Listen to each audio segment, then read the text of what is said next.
Gedərdilər Peyğəmbər sallallahu aleyhi və səlləmin yanına, kasıblıqdan şikayət edərdilər. Peyğəmbər sallallahu aleyhi və səlləm nə deyərdi onlara? Gedin evlənin. Bu sözə diqqət edin bir də. Gələrdilər, şikayət edərdilər Peyğəmbərə nədən? Kasıbçılıqdan. Ya Resulallah, heç nəyimiz yoxdur. Resulullah bu məsələyə əlac olaraq, yəni kasıbçılığın aradan getməsi üçün bir uslub, onlara bir yol öyrədərdi. Onlara deyərdi, gedin evlənin. Adətən indi bizim dünya ölçülərimizlə belədir ki, evlilik əlavə məsuliyyətdir, evlilik sabah övlad olar, ailə olar, filan olar. İnsan bəzən bu şeylərdən nə qədər insanlar qorxur, evlənmir. Belədir, belə deyir.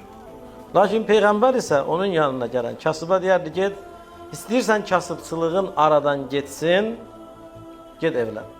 Bunu nəyə əsasən deyərdi? Çünki Allah Qur'an-ı Kərimdə nə deyir? İn yekunu fuqara yughnihumullahu min fadlih.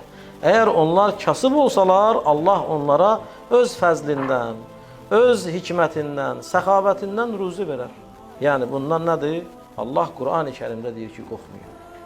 Ona görə Resulullah sallallahu aleyhi və səlləm bu ayəyə əsasən onun yanına gələn kasıba deyərdi nə elə? Get evlən, ailə qur.